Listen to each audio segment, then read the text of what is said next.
So what's up, guys? Welcome to the Locked In Podcast. Our first episode, we're going to be giving you guys this stuff every single week to get you prepped for the weekend, because every weekend is huge if you're a sports bettor, right, Bruce? Of course, man. And this weekend is like Christmas. Like what Literally. UFC, huge college football slate, huge NFL slate. Huge. Like honestly, I'm gonna have breakfast and UFC tomorrow. Love East it. Coast. Oh, that's 10:30 right, because kickoff. they're over in Abu Dhabi, right? Almost forgot. Yes, sir. Yes, sir. Honestly, it's my favorite when they're overseas and I get that like early to mid afternoon card. Yeah. There's nothing yeah. better than it.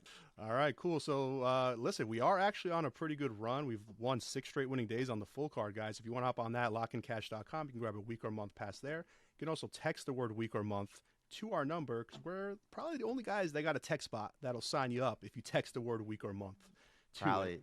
Probably gonna go across. Yeah, courtesy of your boy Bruce over here. So one of the biggest divisional matchups of the weekend is Indy going to Tennessee to play the Titans, and this is a huge game in the AFC South. We saw how the Colts started out their season, right? They didn't look great. It was basically looking like the Matt Ryan experiment had basically failed, right? It's like, this guy's old, he's washed. At one point in the season, he led all quarterbacks in fumbles. He had like 9 fumbles in 3 games. It was insane. So they got shut out by the Jaguars. But here's the thing. Divisional matchups, man. This is the second time they're going to see Tennessee, right? Same way it was the second time they saw Jacksonville, and they got the win. Really, teams that are close in a divisional rivalry like this, they tend to split these games over the course of a season. So just because you saw Tennessee beat them the first time, and we were on the Titans money line, and we cashed it at plus 170, right? So, but as a sports bettor, what do? We can't be emotional. We can't be like, that's my team because they cashed me a plus money ticket. No, you got to go back and look at the game, and guess what? They got a little bit lucky. Matt Ryan fumbled the ball twice in his own territory. That gave the Titans 2 short fields, converted that into 2 Derrick Henry touchdowns. No surprise there, right? So, and the Titans actually put up 24 points in the first half of that game and then did not score for the rest of the game. So 24-17 was the final, and the Colts came roaring back. They just didn't have enough time. But you think about what Indy's done since then. They're now 3-2-1, so they've won 3 games in a row. They come into this feeling a little bit better. Titans are coming out of their bye, so maybe there's a little bit of rust there.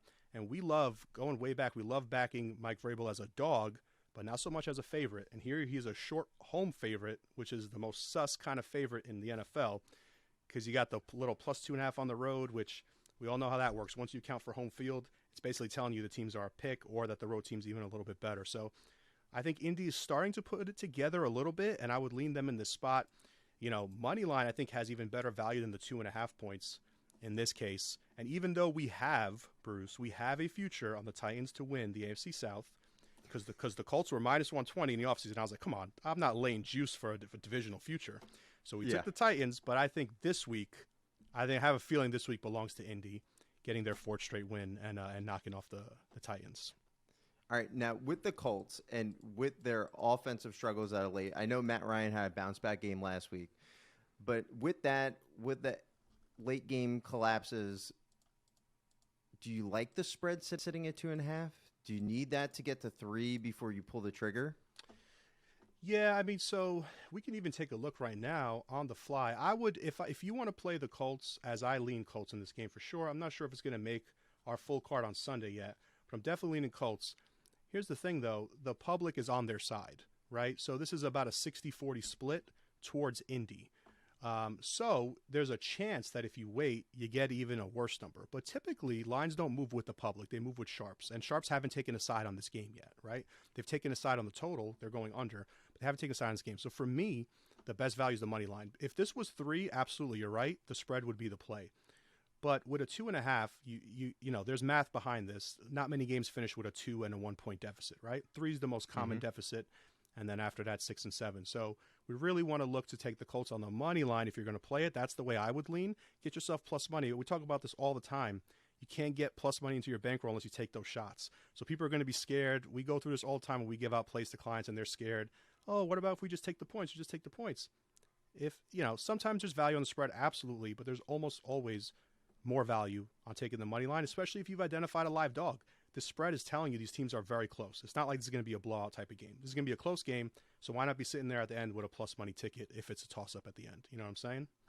Yeah, makes sense. And do you believe in the Matt Ryan resurgence, or is that No, I do. just a flash in the pan? Listen, he's older QBs we've seen even this year. The first ever time that Brady has even looked susceptible this year in how many years? So yeah, of course, age is going to take its toll on you, but he's not nearly as bad as we saw to start the season, right? You want to say Matt Ryan's not his old self. He's not prime Matty. He's not classic Matty Ice. I get that, but he's not. I haven't seen classic Matty Ice since. Yeah. 2019. Yeah. Like, well, I don't know. I had him in fantasy like even, 2 years in a row. Yeah. I follow the man. Okay. Right. It's not fun. Yeah. Or even like slightly above average, like even like non-prime Matt Ryan is one of the better QBs in the league, right? Like he can still sling it. Yeah. He's not what we saw in the first 3 games of the season where they were 0-2-1 and they got shut out by the Jaguars. They couldn't even beat the Texans. Like he's not that. And you know what? They will get Jonathan Taylor back for this game. So that should open up a little bit in the passing game. But once he got Pittman back, you started to see them open it up. He's been throwing the ball a lot better the last couple of weeks. I think it's familiarity, right? How long did he play in Atlanta? You switch teams. It's going to happen. Look at Russell Wilson. It's the same thing with Russell Wilson, right? Yeah. You spent all that time in Seattle. Now you got a new coach. You got a new team, new environment. It takes time to adjust and gel. But I think he's going to do much better than we've seen him do. But again, we still have the future on Titans. I think Titans win that division. Cool. Like that. All right. Cool. Moving on. Let's talk about college football. We have a super busy college slate. We have a lot of conference games on that slate.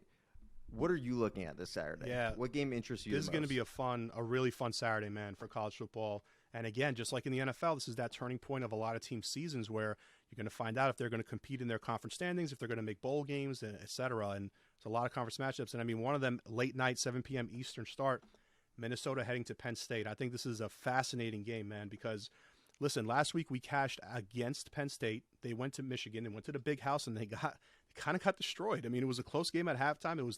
They actually led at the half, believe it or not. Mm-hmm. They ended up losing the game 41-17. So Michigan came out in the second half and just destroyed them. They were -7 in that game, and they covered easily, right? So now Penn State comes back home. This is a night game, and it's a whiteout game.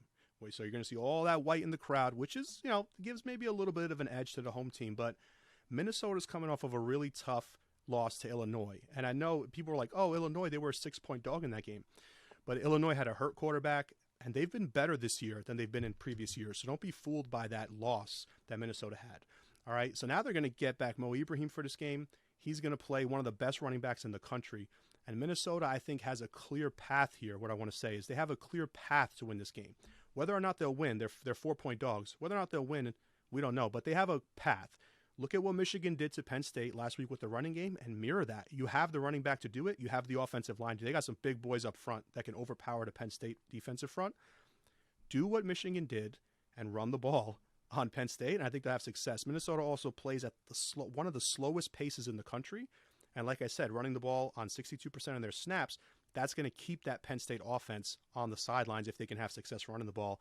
And Penn State didn't show you last week that they're very resistant to a good rushing game. So I lean Minnesota in this game plus the 4 points, and maybe even sprinkle that money line. They might win the game outright. I think it's a good spot for the Golden Gophers. Outside of that, are there any potential plays, lines that you're watching this weekend that you're sort of sitting on? Yeah, absolutely. Listen, I'm going to give you guys a couple NFL gems to watch out for. We want to watch this game. First of all, the Houston Texans are coming out of their bye, and they're going to Vegas to play the Raiders. All right, so the Raiders just got out of that Monday night game against the Chiefs, so they lost a close game. The line right now is at 7. All right, I lean Vegas in this game, but I want you guys to watch out for this because what happens a lot of the time is you'll see that sharp money gets tracked on dogs way more often than favorites. And right now you've got sharp money coming in on the Texans side. If this gets to 6.5, I may fire on this game, right? Raiders -6.5, because you're getting under that key number of 7. And when I'm looking at the favorite, I'm always looking to play the spread. We're not going to go on these big juicy money lines, right? So right now, even honestly at Raiders -7, I still think it's a solid play. But if the sharps bang, and don't be afraid of going opposite of what the sharp side is, right, guys? Like I say this all the time, in every single football game, you can find a sharp that's on both sides of that same game. So just because there may be more sharp action tracked on one side, doesn't mean there isn't value on the other side. So if the sharps take the Texans down to 6.5, I think that's an awesome line to watch out for, and possibly grab the Raiders -6.5, who desperately need a win right now if they're going to still compete in the AFC West. They got a beatable opponent in front of them at home. I like Vegas quite a bit in that game, especially if that number dips down below the key number of 7. Awesome. Any trap lines that you're looking for that you want to stay away from? Or you want to tell people to stay away from? I'm feeling there's not, and the interesting thing is there's not a trap every week, but I'm feeling like there's a trap on our boys this weekend. Our boys. Yeah, man. Listen, if you guys follow, you guys need to follow our TikTok page, right? At Lock and Cash Sports. I made a video and talked about how if I showed you the line of this Jets-Broncos game before the season started, you would have thought I was an idiot, right? You'd be like, get this crap out of my face. The Jets are a pick'em on the road at Denver. I know they're 4-2. I know, and the Broncos are 2-4. Listen, the Jets went into Denver last year as a 10-point dog, and that game finished 27-0 Broncos, and that was with Teddy Bridgewater at QB. And I actually like, and people are like, a couple of the comments that we got in response. Well, they're a pick because Russell Wilson might not play. I hope Russell Wilson doesn't play. I'm jumping on the Broncos, right? Like, I'm not even sure who the backup is, but I feel like that team at this point, with all the negativity surrounding them and the drama, they may even rally around a backup QB that they might want. Like, I could easily see that being a thing. And anytime you see, I'll leave you guys. This will be probably the last thing. The only thing worse, especially in the NFL, and from a betting perspective, the only thing worse than when the public's all over a favorite is when they're all over a dog. We don't want these public dogs. We don't want these trendy dogs, man. If the book usually wants you on the favorite side. If they're giving you a dog and they're okay with it, you're probably making the wrong move. So everybody who got Jets +3, 2.5, 2, 1.5, and now +1. I mean, for me, my gut tells me they're on the wrong side. So I would look at Denver in that game. If I was going to bet it, I'd lean Broncos. It may make the full card on Sunday. Not 100% sure yet, but that's where I'm looking in terms of a trap. Even with the rookies of listen, the weeks, of the multiple I like the team, man. I think they got a lot of potential, but I don't know. For me, I think it's pretty clear that I think they're overperforming. Because you got to try to be unemotional and try to say, where can I actually find value? The Jets last week, which we missed, we didn't play it, but the Jets +7 last week at the Packers was obviously in hindsight was amazing value. +1 at Denver, yeah. I feel like now the value's gone. Once everyone starts to catch on, you got to start looking at going the opposite way, even if it feels gross. Like, it doesn't feel nice betting on the Broncos with how they've looked. But gross usually pays. Yeah, man, and tomorrow, UFC 280. This is a huge card over in Abu Dhabi, like we talked about, early start. It's going to be hype on Saturday, man. I know that for you, it's always UFC first, but for me, it's like now I don't have to pick. I could start with college football, then I can switch over to UFC, then I can go back to college at night. So I'm super excited for that. Stacked card, of course, the main event. Got to get your take on the main event and anything else you're looking at this card. But let me know what you think of the headliner tomorrow. I could not be more amped about this. I'm so excited. The card is stacked. A lot of wrestling, but some really great matchups. I think we're gonna have 3 plays on the card. Everybody wants to know about Charles Oliveira versus Islam Makhachev.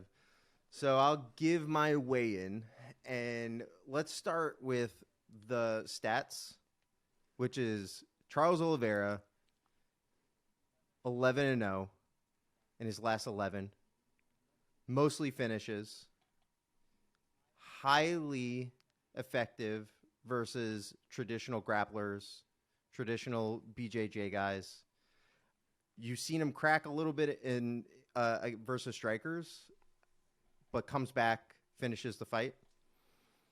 And on Islam, almost perfect run in the UFC.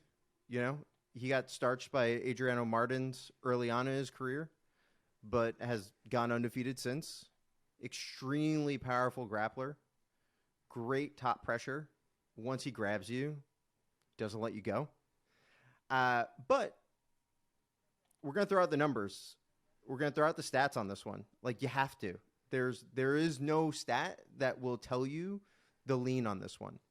This is pure belief in whether Islam Makhachev has the top pressure and grappling power of Khabib or similar to Khabib. Because if you have that, you can't compare him against other wrestlers when you dive into the stats. getting grabbed by Islam, if that is meaningfully different than the next best wrestler in the division, you can't look at that, right? So let's look at the leans here. Let's look at like where we can sort of create angles. And if you look at Islam, Arman Saryukian didn't look like a fish out of water against him. Arman Saryukian, great grappler, probably the second or third best wrestler in the division, right? Didn't look like a fish out of water. It was a pretty competitive wrestling match. Islam won, got a unanimous decision, but it was competitive. Then on striking, Adriano Martins knocked him out, so he's not infallible on the feet, right? And then Davi Hamosh had some success striking against him. Had a long jab, stayed on the outside, and really gave Islam problems coming in for a bit. Obviously, Islam got him down to the floor, won the decision. That's in the books. But he did have some success against them, okay? So, and then if you look at that, you look at Charles and his Brazilian Jiu-Jitsu background, you really just got to say, is Islam the second coming of Khabib? Is Islam just the strongest wrestler in the division? Is his power on the floor different? And if it is, you go Islam. If you don't believe in that, you got to go Charles Oliveira. Gotcha. Yeah. Well, pretty big. I mean, if we do find out whether or not he's comparable to Khabib, that's going to be insane, right? I mean, it's right in front of him for him to take the next level, the next step up in his career. But, with all that, right, excellent information as always with the breakdowns and the history of what these guys and how these guys might attack this fight. Now, from a betting perspective, what I want to know is, right, value for the sports bettor. Open up your book, looking at this fight. If you want to lean which way or the other, what's the best way to attack this and from a betting perspective? Yeah, so our pick will be in the card. I think if you like Charles Oliveira, the money line is your best bet. You're getting him at plus 140 or plus 160, depending on what book you're looking at. So the money line already has that value. I wouldn't do any round props or any fight finish props for that. If you like Islam, I think you go over the 2.5. It's plus 115. So you're going to get him at plus money. I think with Charles Oliveira's Brazilian Jiu-Jitsu and his grappling, Islam's going to play it very safe if he is winning in those situations on the ground. So I don't think he'll take many chances to go for the submission. I think he'll go position over submission every time and try to break him down and ride out the fight. So I think you'll get that over 2.5. So I'll say the over 2.5 is essentially betting on Islam here. And you get a little bit of a hedge if Charles is able to finish that fight late. So I would say stick to the over 2.5 on that one if you like Islam. Awesome. Yeah, and that line even opened. I think we were looking at it before, Bruce. 1.5, right? Got juiced all the way up to 2.5. So, and now you get plus money, and you're onto something. If all that money's pushing it up, and you get a little bit better value as opposed to like minus 170, minus 180 over that number that was out there at 1.5. Yeah. I mean, and if you could find that alt line at 1.5, I think it's minus 170. Yeah, that could be. Listen, sometimes I like both the guys. Yeah, if you're not averse to laying some juice down, we try to keep it. Yeah. We try typically not to go above minus 150, but sometimes the value's there. I mean, I've seen value on teams that are minus 220, minus 230 that should be 280, 300. So it can happen for sure. Yeah, but I would definitely stick to those two plays, depending on which side you're on. Awesome stuff as always. UFC 280 tomorrow, guys, during the day. Full card at lockandcash.com. Yeah. All right, man. So we talked about a lot of stuff. That was the first episode of Locked In Podcast for you guys. Listen, we're going to do this podcast every week, so make sure you subscribe. Follow us on TikTok at Locked In Cash Sports. We're going to bring you these breakdowns and leans every single weekend to get you going for the weekend in terms of your sports betting. And remember, as always, full cards available, lockandcash.com to get a week or month pass. Also, text the word week or month to the number wherever it is on the screen over here. And our text bot will get you signed up via text to get all of our plays. You can even go to the website, Bruce, and look at all of our plays in the spreadsheets. You can see that we're up over 80 units on the year so far. And that's a nice big 10-month sample size, right? You don't want to go with these guys that have a 2-week win period or a 1 month. 10 months of sample sizes right now on the website. Every single play, you can see that we win long term.